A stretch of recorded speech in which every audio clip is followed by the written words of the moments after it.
Broadcasting from Charlotte, North Carolina, on Sports Byline USA, uniting sports fans everywhere. This is Unpacking It with Bryce Johnson. Everything that has transpired since Leah was diagnosed with cancer has really been inspired by God. For the next hour, we will unpack sports, faith, and life with intriguing guests from the sports and entertainment world. As a man of faith, man, it's just confirmation for me that, that's what's real. Bringing you high energy and thought-provoking sports talk with a purpose. This is about, the Lord's blessed this opportunity and becoming, you grow and you learn things.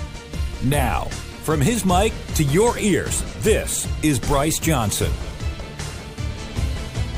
Welcome to Unpacking It, where we unpack sports, faith, and life with intriguing guests from the sports and entertainment world. I'm Bryce Johnson. Really appreciate you joining us today. We're coming to you on the Sports Byline USA network and radio stations across the country, as well as the TuneIn app, the iHeartRadio app, and SiriusXM Channel 211, Dan Patrick Radio. We've got a full show for you today with two interviews. First, we're going to hear from head coach Hugh Freeze, who recently took over at Liberty, and he's got quite the story, as things did not end well at Ole Miss because of his mistakes off the field. And so we're going to hear all about what he's learned, his life since then, and really the story of grace and forgiveness in his life and the role that faith has played and really how God has worked in his life since then and even in his marriage. And so it should be a fascinating interview. So you'll definitely want to hear really what he has to say. And I hope that his transparency and honesty will come across and that we can all be encouraged today. We're also going to be joined by Andrew McCutchen, outfielder with the Philadelphia Phillies, a former NL MVP. And so we're going to get his thoughts on his new team and a lot going on with the Phillies this offseason. And Andrew's coming off quite the 2018 year, playing for a couple different teams, bouncing around. And so we're going to hear all about his story, and I think you'll enjoy what he has to share with us today. And then later on the show, we'll do our segment Unpack This, about players listening to college basketball coaches. It's all coming up right here on Unpacking It. Inspiring conversations and intriguing interviews. More Unpacking It with Bryce Johnson after this. Bringing you unique insight into the faith and character of guests from the sports world. Welcome back to Unpacking It with Bryce Johnson.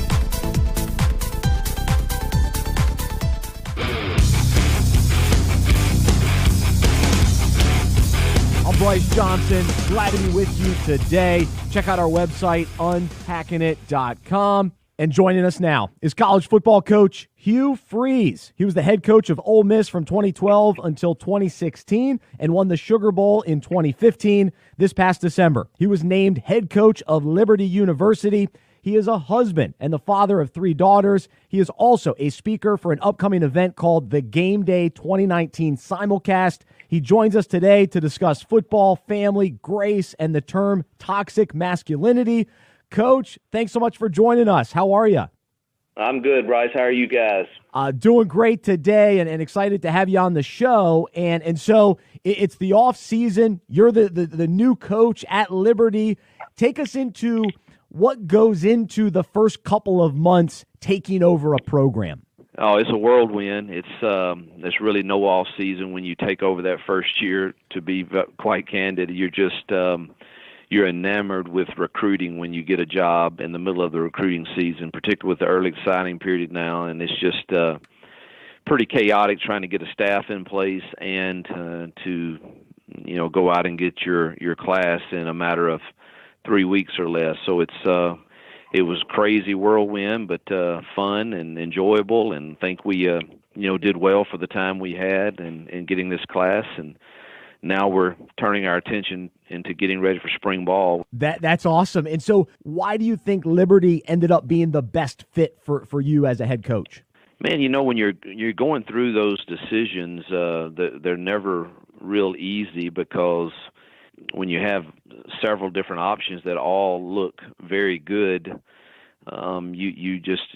sometimes, I don't know how it works for most people out there that are listening, but sometimes I don't always get just a direct piece or a direct answer when you're praying or thinking and talking about these decisions. But this one, when Jill and I visited here and kind of just saw the vision of the administration for their football program, and obviously the environment here is one that's attractive to us also, it just felt like, and the opportunity, this was really the only one that I had that provided me an opportunity to step back in as a head coach. The other options I had was to be an offensive coordinator, which I was excited about those two, and just, as part of you that kind of wants to just go score points and work on an offensive game plan and not have to deal with all the things that a head coach has to deal with. But my wife has great wisdom. She's been my rock to lean on in these kind of decisions, and she had great wisdom and insight in it, and we just really felt like this was the best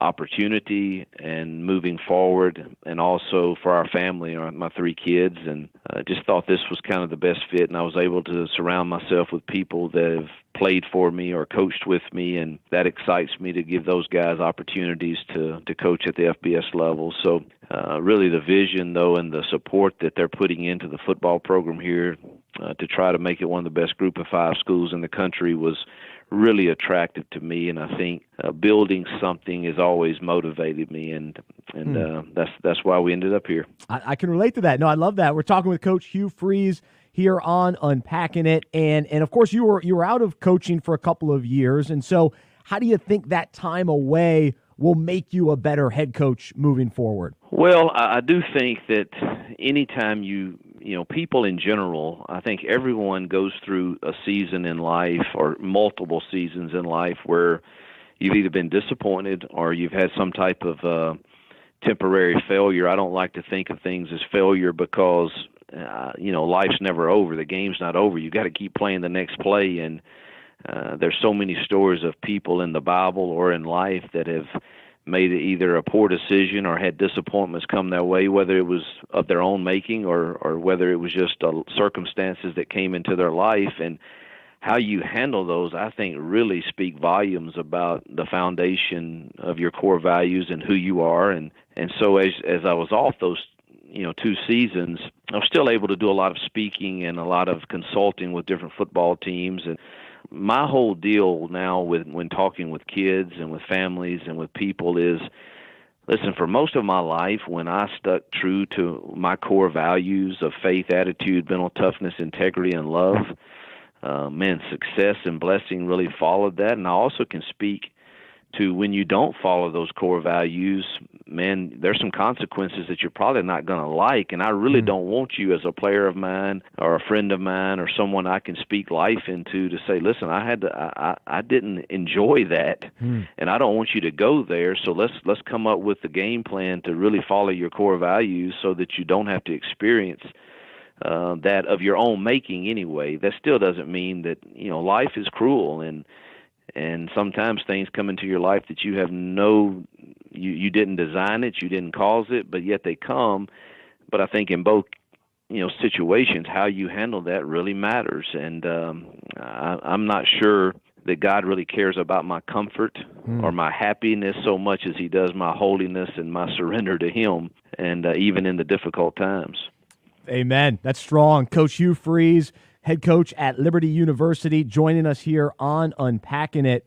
And so along those lines of the the things you've learned and the perspective that has changed to a certain extent during those years off of coaching, how has that maybe played out as you view the role of being a head coach, and maybe how are you going to approach it differently this time around? Yeah, truthfully, I know people want some great answer on this, but truthfully, I'm not going to change much as far as how I approach leading a program. The way I've led a program at Lambeth or Arkansas State or Ole Miss, it worked, and I don't it's just not a whole lot I will change, other than, just making sure that I'm transparent also about in my personal life. When I didn't follow those, I did not like the consequences. And so you now can share both sides. When I walk into a home, most families have had some types of ups and downs or struggles, and now they can really relate to me, and I can relate to them, as where before there was a lot of people that probably thought, well, man, I can't relate to that guy. He seems like he's got everything, and all things are going smooth. And when as well as I do, I still am a husband and a father, and that doesn't always go smooth, those two. There's always battles in a marriage, and there's always battles as parenting your kids, and wondering, how do you do that? And so now I think I'm more relatable probably to in some people that have had different types of struggles in their lives. But the same way I started building the programs at Arkansas State and Ole Miss is the same exact way that I'm doing it right now and here in the here and now. And it's the one thing that I can say is, being away from it for those 2 seasons, it's certainly, man, don't forget the blessing of being called coach. And there's a responsibility that comes with that, and I need to be faithful to that responsibility and strive to meet that every single day. Was there ever any part of you that considered not going back into coaching? Were those conversations, did they take place within your family, just in regards to not even wanting to be back in the public eye anymore? That is a battle in my mind that takes place. I never thought I have to fight that some, because the easy thing would have been to continue doing what I was doing, or do it at a place that didn't have as much maybe attention to it as the college football scene. Yeah. But I just, God has created you to do certain things, and has given you gifts to do certain things. And I think we've got to be faithful with those gifts, regardless of what men may say. I kind of got to a point that I realized that I had several idols in my life. One was the applause of men. And once you kind of fire every one of those as validators, and you try to please the one that matters, all of the negative things that people may say or continue to try to drag up, or it really doesn't matter. What matters is, what am I doing with the platform God's given me at this moment in my life as a husband, father, leader of a program. We need to take a quick break, but we've got plenty more with Coach Hugh Freeze from Liberty University right after this. Coming up in just a little bit, Andrew McCutchen will join us. This is Unpacking It with Bryce Johnson. More sports, faith, and life coming up on Unpacking It with Bryce Johnson. Intriguing guests and inspiring conversations. This is Unpacking It with Bryce Johnson.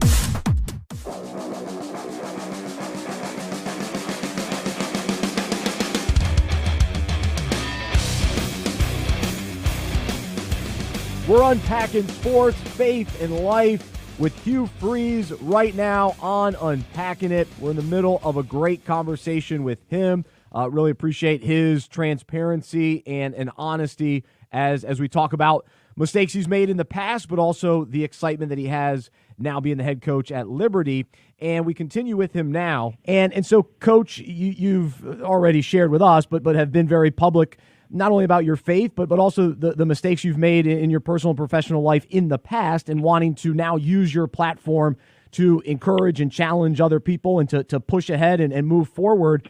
But I think for our listeners, and my heart is to always challenge and encourage sports fans and those that listen to this show, and to be able to use the lessons of other people to be able to implement those into our own lives. And so when I think about your story, the two first words that come to mind are grace and forgiveness. And so I thought we'd maybe just start there. But what is your perspective on both of those two words and how clear and evident they became in your life? Well, I don't think any person, and I don't wish for any person to ever have to live out their worst moment in the public eye. I had a clear understanding of grace. I have for many years. But having to go through something where your worst moment from your past is is played out in a scene where people can draw their own conclusions, make their own assumptions, and you really have no defense because you had a sin in your life or a fault in your life that caused all of the stuff to happen. You really have to battle with, are you worthy of moving forward? But it doesn't take long to read any scripture there's so many people throughout the Bible and in life. Theirs may not have been public, but man, that's what there's grace that is there for those that own what they did, make the necessary adjustments, and man, continue to play the game that God's laid out for you. And so that battle of whether to get in coaching, whether to not be in coaching, and just be a husband and a father, and all of those things have to be played out in the scope of grace. And I'm so thankful that the friends that I have, my family, my wife, that not one time did anyone, bail on me because they had seen me throughout my life and what I was about consistently for many years. And so I'm just so thankful for grace and forgiveness. And the truth really is, we can believe lies, but the truth is, I never was good enough anyway in and of my own accord, so I could never be good enough to earn God's grace, and I can never be bad enough on my worst day to lose His grace. And that would be giving someone way too much credit, because we can't earn it and we can't lose it. So it's one of the most marvelous words that there is, and the forgiveness I've experienced. Again, I think relationships grow in forgiveness. People's may not have been public, but the Bible's pretty clear about forgiveness. And if you truly can't forgive to the measure you want to be forgiven, man, that's a scary line to walk. And I'm just so thankful for the forgiveness of people close to me and their grace. Amen. Coach Hugh Freeze, our guest right now on Unpacking It.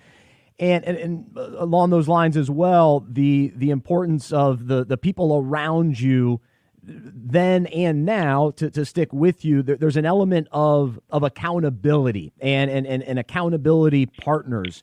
What did you maybe learn about the value of that, and what is the best strategy that each of us can kind of understand what that looks like to have accountability partners in our life to help each other stay on the right path? Yeah, and I've had accountability partners, and this is a great discussion, because I've had them for many years, and I think they're absolutely necessary. But they only work if everyone that's involved in it is willing to be transparent and not fight in isolation. And that was the lie that I believed is, I can't tell them exactly what was going on. And now I see that as an absolute lie, that if you really are going to have accountability partners, man, we've got to be willing to love each other through whatever they're going through within the group, and give them the freedom to really be transparent and really dig in and ask. But everybody in it's got to be willing to be transparent also. And you can't believe, well, I'm in this certain position, I really don't need to, they'll think less of me, or all of those lies that go through. If they truly love you, they're not. And so I think the thing I would say to the people that are listening that may be walking down a slippery slope, or are going through something that is that's kind of internalized so much, man, bring it to the light and don't fight in isolation. Man, what a good word from Hugh Freeze here on Unpacking It. And Coach, you're going to be speaking at the Game Day 2019 simulcast, which is an event for men being simulcast in churches all across the country on March 30th and August 24th. And there's a lot of conversation about the term toxic masculinity. And so I guess you're going to maybe talk a little bit about that at this the event. But can you give us a little bit of a preview on what you'll be discussing and sharing in regards to this crisis of masculinity that we're experiencing in culture? Yeah, I think what they've asked us to do is Jill and I both will be sharing in a Q&A deal, and then I'm going to do a segment kind of on my own. But really they'll be asking us questions similar to what you've done today. And really the one that's she's so much better at it than I am is Jill, talking just about what God has taught her through the trials we've experienced, and something we thought was between she and I that happened in our past now becomes public, and kind of how she had to deal with that was very challenging and difficult, but it's made us so much stronger and so much closer.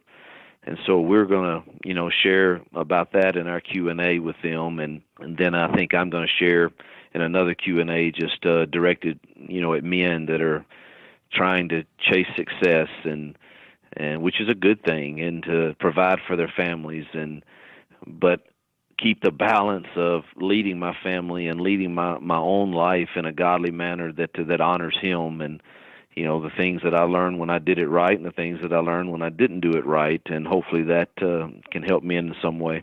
Yeah, because what do you find, just as you coach college kids, some of the issues that you continuously see and notice that you do want to speak into, and you want these young kids to understand before they get out of college, with some of these mindsets and just the way that we've been almost trained and taught in some ways the negative side of who we are as men, and who we're, almost putting on a front to try to be? Yeah, the first thing I notice with kids that we recruit today and that are on our team, and men in general, is we struggle so much with correctly identifying our identity and what is truly found in. And then, man, we believe real quickly it's found in what social media says about us, or what this group of people think about us or say about us, when truthfully, our identity is, what does God say about us? And what does His promises say about us? And that's where our identity should be found. So good. Hugh Freeze, our guest right now on Unpacking It. And final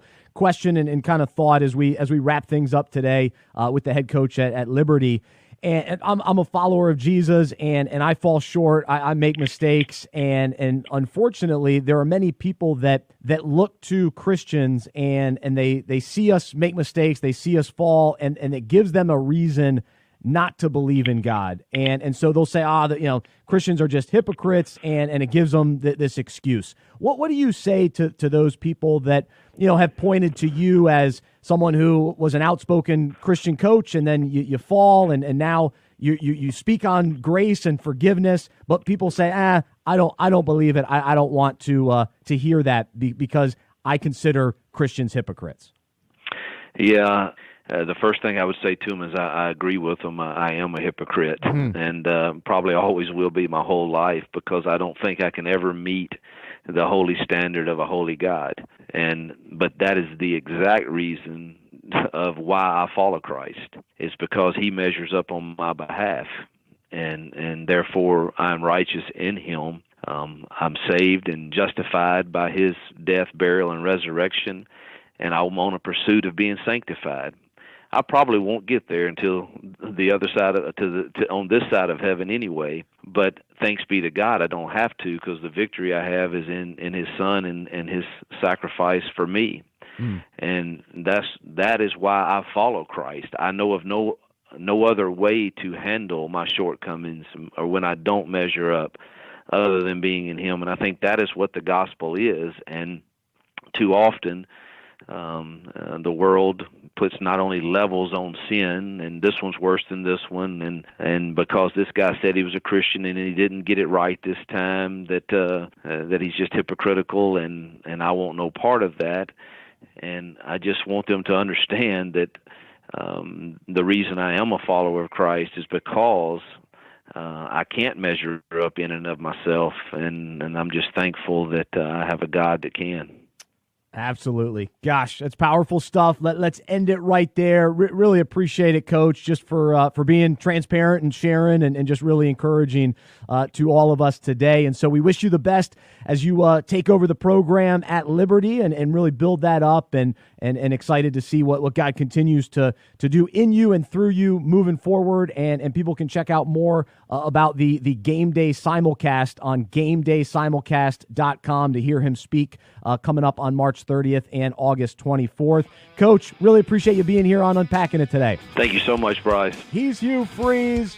Thanks so much for joining us. Up next, Phillies outfielder Andrew McCutchen joins us right here on Unpacking It. sharing the personal side of sports. This is Unpacking It with Bryce Johnson on Sports Byline USA. Hey, it's Bryce Johnson, and really appreciate you listening to the Unpacking It radio show each week. But I want to invite you to check out our website, unpackingit.com, so that you can sign up to receive Unpacking It each day in your email. That's right. We send out an encouraging, challenging, inspiring word through email. It's in written form. It's a devotional that takes a current sports story, relates it to the Bible. We call it Unpack This, and you can subscribe for free by going to unpackingit.com. It's designed to help you grow in your faith and help you understand the Bible better, all with a little sports and some of the cool stories going on in the world of sports. And so we encourage you to check it out. It's for you, and it's about 2 minutes each weekday in your inbox. Check it out, unpackingit.com, and subscribe to Unpack This. And while you're at it, be sure to subscribe to our podcast as well. Bringing you unique insight into the faith and character of guests from the sports world. Welcome back to Unpacking It with Bryce Johnson.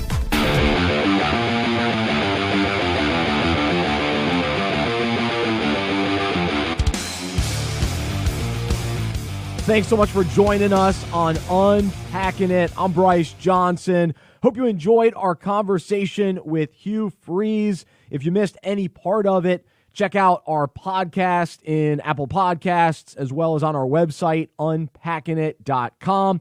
And while you're on unpackingit.com, be sure to subscribe to our email devotional that we call Unpack This. It's a quick thought about sports, faith, and life, and you can sign up for free and receive that in your email each weekday. And we take a current sports story and relate it to the Bible. And joining us now is five-time All-Star and former MVP outfielder Andrew McCutchen. During the offseason, he signed with the Philadelphia Phillies after spending 2018 with the Giants and the Yankees. Andrew began his career with the Pittsburgh Pirates after they drafted him in the first round of the 2005 MLB draft. He made his MLB debut in 2009. He's won a Gold Glove and the Roberto Clemente Award. He's a husband and a father and a follower of Jesus. Andrew, thanks so much for joining us here on Unpacking It. How are you? Man, I feel good. I feel a lot better now.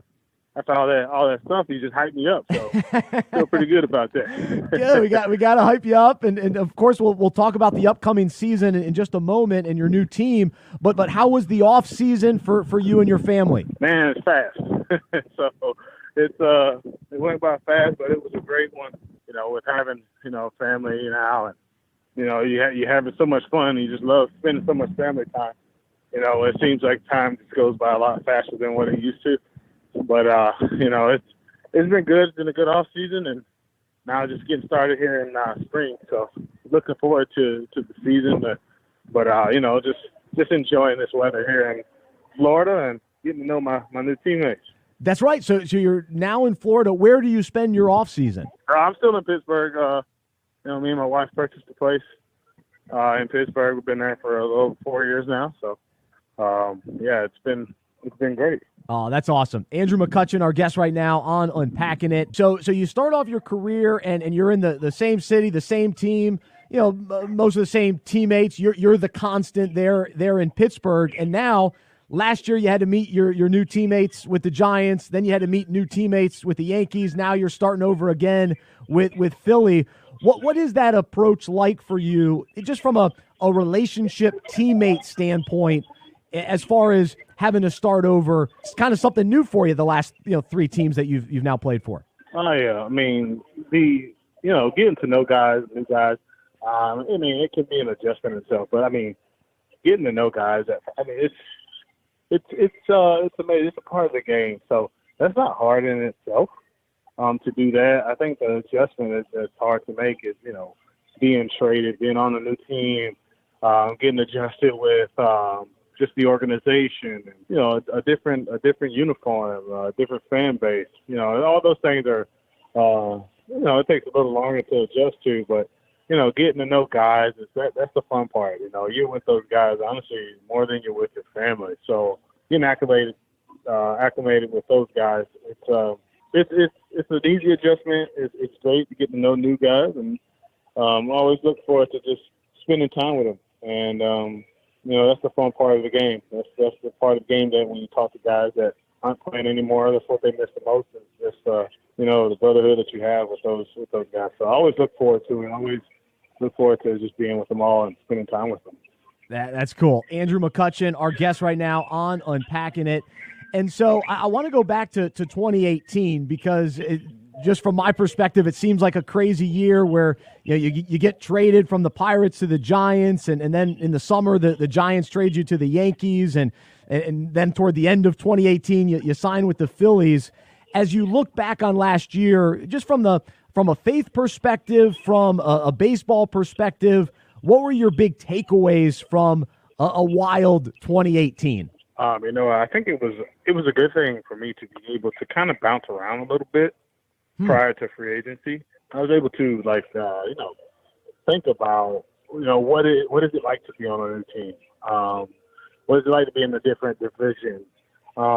Being able to handle all those things, it was great to kind of bounce around because leading up to free agency and being on the new team, it wasn't such big of an adjustment because I already experienced it. So for me, I looked at it as a plus.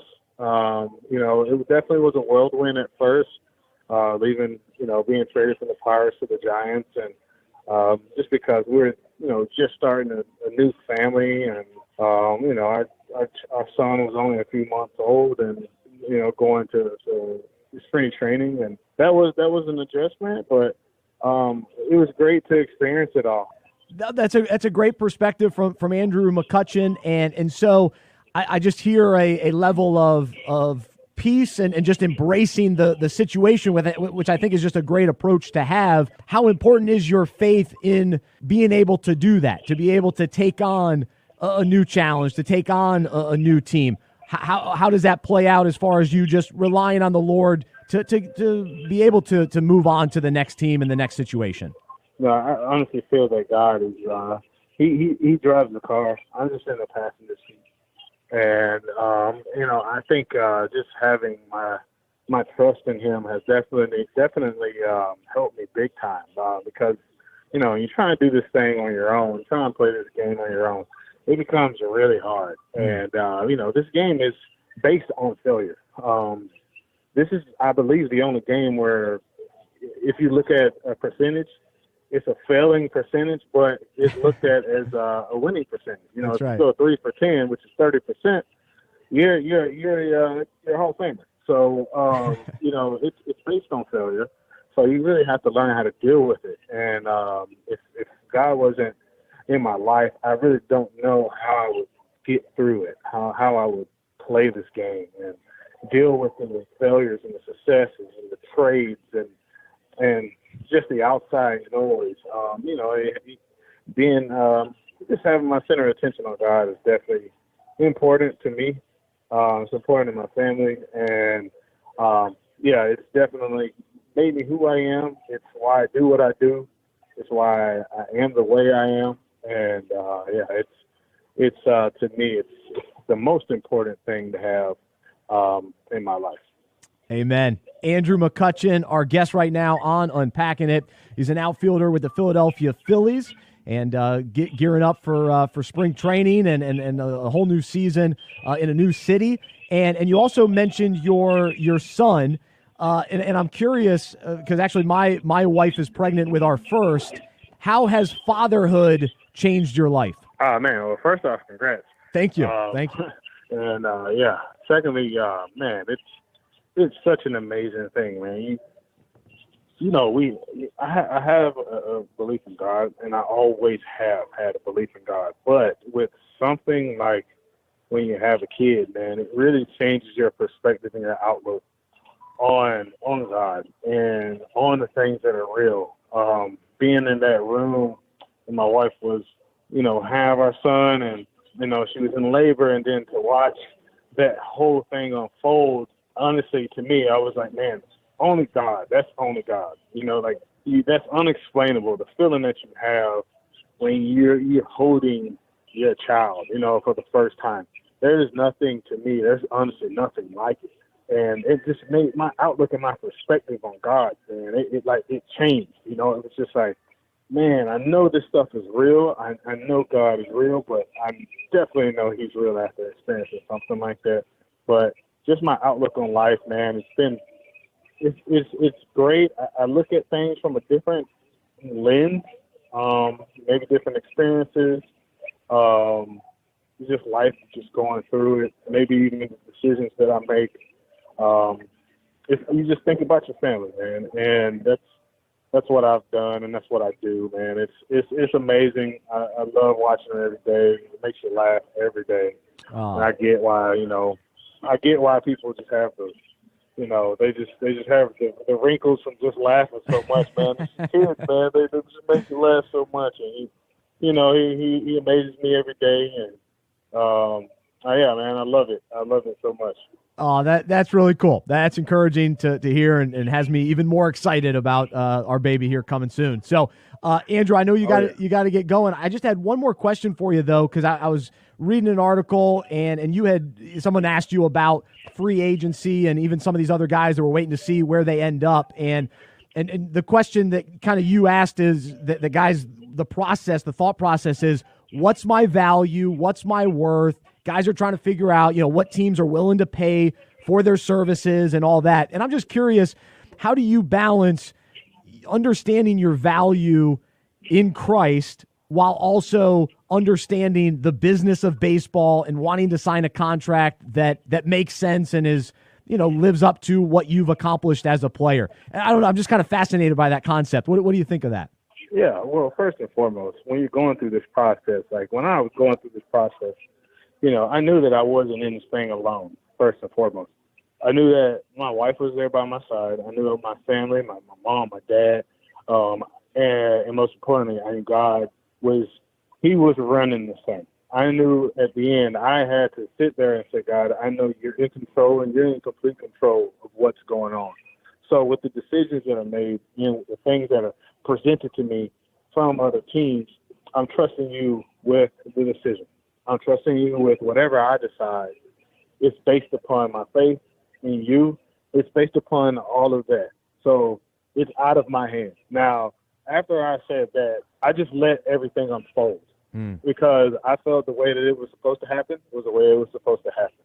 And now, when you mentioned value and my worth, now ultimately, I know that money doesn't define my worth. I know I'm worth more than a paycheck. I'm worth more than the $50 million I signed. There's a bigger worth than when you think of it in God's perspective. Now, but at the same time, I know that as I'm playing this game and that I'm being offered, I know with my agent and with past numbers and everything that's going on, I know that there's a worth for me when it comes to dollar signs or whatever that you may have it. And so I said that, and I went, hey, this is what I feel I'm worth, and this is what we're going to shoot towards. I knew ultimately that it was God's decision, it wasn't mine, and that's how we made that. That's how we made the choice to be here and to be on Philly and be a part of it. And I know it was the right decision because I prayed about it, I trusted God in it, and and that's kind of how I went about it. It'd be one thing if I started thinking about myself and saying, no, this is what I'm worth. Nothing can change that. And then trying to make that decision based on just myself and no one else. That's when it becomes hard. That's when it becomes selfish. And so that's kind of the way that I handled it, and I feel real good about it. And it was a great process. I enjoyed it. I enjoyed the process. It's the first time I was able to ever experience it. Yeah, I'm happy where I'm at. I'm happy with the way things worked out. And, yeah, man, it's going to be a great few years here. I love it. Well, it's a wonderful perspective, and really wish you the best your first season in Philadelphia, and really appreciate you taking some time to join us here on Unpacking It, and have an awesome spring training and gear up for an awesome 2019 season. All right, man. I appreciate that. He's Andrew McCutchen joining us here on Unpacking It. I'm Bryce Johnson. Unpack This is next, and it's about hearing a coach's voice. This is Unpacking It.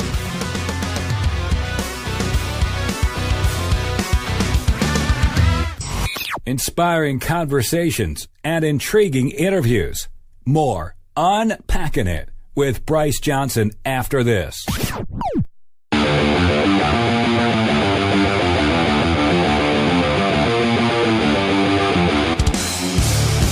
It's Unpacking It. I'm Bryce Johnson. It's now time for our final segment of the week. We call it Unpack This, where I take a current sports story and relate it to the Bible and our own lives. So let's jump right in. As college basketball takes center stage this March, we will see plenty of talented players, but the most attention will be given to the head coaches leading their teams. We will see guys like Coach K and Roy Williams active throughout the game, calling plays from the sidelines, encouraging their players, and pointing out things to keep an eye on. During timeouts, they challenge their players to make adjustments and remind them to remain calm and stay the course. Whether a head coach yells loudly across the court or speaks quietly to a player on the sidelines, he's coaching the entire time. It's up to the players to decide if they listen.